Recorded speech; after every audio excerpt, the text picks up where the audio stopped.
Bom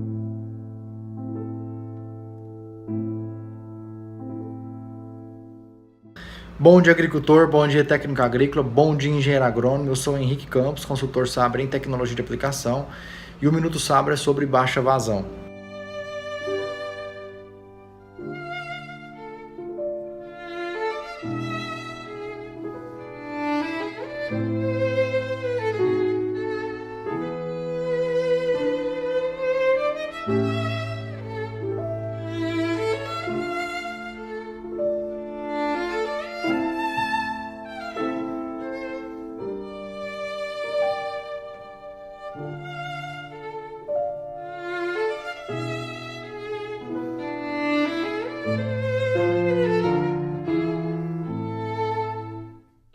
Bom, pessoal, vou mostrar alguns exemplos de consultorias que a gente fez no campo. Vou tentar ser breve, mas para mostrar que às vezes reduzir água pode ser bom e às vezes pode ser ruim, tá bom? E para falar sobre isso, a gente vai discutir um pouquinho sobre tamanho de gota,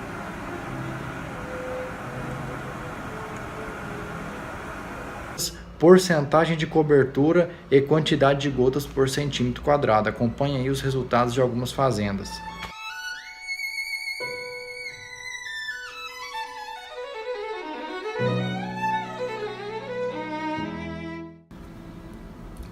Bom, esse primeiro exemplo, na verdade serão dois exemplos que eu vou passar para vocês. Nesse primeiro, onde o operador trabalhava com 60 litros por hectare, a primeira pergunta que eu fiz para ele foi: como que está ficando 60 litros por hectare? E ele me disse: Henrique, precisa render. Então ele não pensou em qualidade, ele não mede, ele só quer fazer render, tá bom? Por algum motivo ou por outro ele quer que seja mais rápido. Então não adianta reduzir água se não conhecer a técnica, tá bom? Então aqui ele estava trabalhando com 60 litros por hectare, era uma ponta leque duplo 0,15, aquela verdinha, e isso aqui era um pulverizador de arrasto. No entanto, pessoal, isso aqui vale, essa informação que eu vou passar vale para um pulverizador autopropelido, tá bom? Esses parâmetros que a gente vai discutir. Então, para ele fazer 60 litros por hectare num pulverizador de arrasto, ele teria que trabalhar numa velocidade de 8 km por hora, e é essa a pressão que ele estava fazendo. 34 PSI é uma pressão bem baixa, tá bom? E olha o tamanho de gota, pressão baixa, gota grossa, 500 micra, DMV é tamanho de gota. Área coberta que ele tinha no terço médio, 0,4, 1,2 gotas por centímetro quadrado. Terço inferior, que é onde interessa, onde tem lagarta, percevejo, daí por diante. 34 PSI, estava chegando gotas menores, menos de 2% e 6 gotas por centímetro quadrado. Qual foi a minha sugestão para resolver o problema onde eu estava e com o que a gente tinha na mão? Eu não podia deixar ele continuar a fazer aquilo que ele estava fazendo, 60 litros por hectare. Vamos avaliar com 75 litros. Reduzindo a água, mantendo a velocidade, a gente aumentou a pressão. Gota diminuiu, começamos a aumentar a quantidade de gotas por centímetro quadrado. Aqui no terço médio, vamos para o que interessa, terço inferior. Com 75 litros por hectare, a gente conseguiu colocar 4,8 gotas por centímetro quadrado e 0,4% de cobertura. Ainda está ruim isso aqui, vamos melhorar, vamos aumentar a água, tá bom?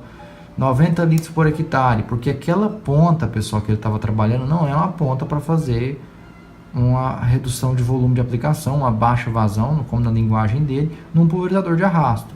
Então, quando eu trabalhei com 90 litros por hectare, eu até pedi para ele ir mais devagar para não aumentar muita pressão. Gota grossa com aquela ponta que ele tinha, 13 gotas por centímetro quadrado, 2% de cobertura. Terço inferior, ainda uma gota média grossa, 12 gotas por centímetro quadrado. Então eu aumentei 30 litros por hectare de volume de caldo, tá bom? E eu dobrei a cobertura. Então nesse caso, se ele não tem conhecimento sobre pontas de pulverização, se ele não tem conhecimento sobre tecnologia de aplicação, reduzir água pode ser um tiro no pé, pode ser ruim.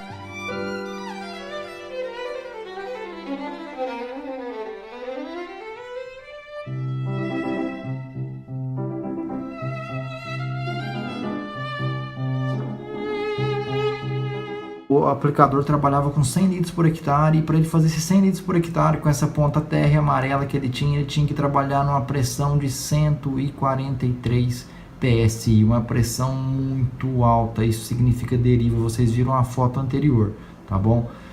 Olha o tamanho de gota com a pressão dessa tão alta. Eu, Henrique, né, de acordo com o que eu tenho lido, de acordo que eu vejo com as empresas, 150 micras já estamos no sinal amarelo. Então aqui a gente ainda está dentro de uma gota com menos potencial de deriva. Abaixou de 150 a chance de perda é muito grande. Então mesmo com essa vazão alta, né, que esse volume de aplicação alto, nessa pressão alta, ele teve uma quantidade de gotas aqui por centímetro quadrado no terço inferior bem interessante, tá? Que é onde está alvo, onde está doença, onde está lagarto, onde está percevejo. Então vamos considerar só o inferior. 6% de cobertura, 130 gotas por centímetro quadrado. Vamos dar uma olhada aqui agora, 83 litros por hectare no terço inferior. Pedi para ele reduzir água, porque a pressão estava muito alta com aquelas pontas que ele tinha, né? Então, passando para 83 litros por hectare, a gente passou para 100 PSI, que eu ainda acho alto. Para pontas leque, essa é uma pressão bem alta, tá? Agora, para ponta cone, é uma pressão aceitável. O cone vazio, ele vem lá dos citros, da laranja, né? Onde tem aquele pulverizador de jato transportado, que a gente popularmente chama de atomizador. Então, ele aguenta essa pressão mais alta, mas isso significa deriva em barra. Então, 83 litros por hectare, a pressão ainda estava alta, tá? O tamanho de gota estava dentro do aceitável, e a gente tinha 274 gotas por centímetro quadrado lá no terço inferior, de acordo com o papel hidrossensível escondido, não estava exposto, e uma cobertura de 13%. Pedi para ele reduzir mais ainda, pessoal, porque essa pressão ainda estava alta. Passamos então para 71 litros por hectare. Opa, a pressão ficou mais interessante, 50 PSI. Tamanho de gota ainda está dentro da nossa classe de gotas finas e está acima de 150, que é aquela gota mínima para evitar tantas perdas, né? E aqui a área coberta de 4,7% e 113 gotas por centímetro quadrado. Então eu finalizo esses dois exemplos, pessoal, mostrando que não adianta nada eu trabalhar com uma vazão baixa, com volume de aplicação baixo, se eu não tiver a ponta ideal, e não adianta nada se eu trabalhar com uma vazão alta, com volume de aplicação alto, se eu não tiver também a ponta ideal. A gente tem que estar sempre observando pressão, tamanho de gota e essa quantidade de gotas que está chegando. E uma ressalva, meus amigos, cuidado com baixo volume de cauda quando se trata de fungicidas protetores, fungicidas sistêmicos. Esses produtos eles têm que ter molhamento, tá? São formulações diferentes, são extremamente necessárias para a gente fazer soja, tá? A gente está criando aí mutação de doenças, mutação dos fungos aí aos principais fungicidas. Se a gente não trabalhar com o molhamento ideal, se a gente não trabalhar com esses produtos, a gente vai perder, tá bom? Então, cuidado com esse volume baixo com relação à estabilidade de cauda. Algumas formulações, quando a gente trabalha com volume reduzido, podem dar problema, tá bom? Então, às vezes você coloca 5, 6, 10 produtos dentro do tanque, e isso aí pode dar algum problema. Então, esse aqui foi o meu recado. Se alguém tiver alguma dúvida, comenta, manda aí um inbox pra gente. Assina o nosso canal do YouTube e a gente tem um e-mail contato@sabre.com.br e a gente fica aí disposto a responder suas perguntas. Um abraço e até o próximo vídeo.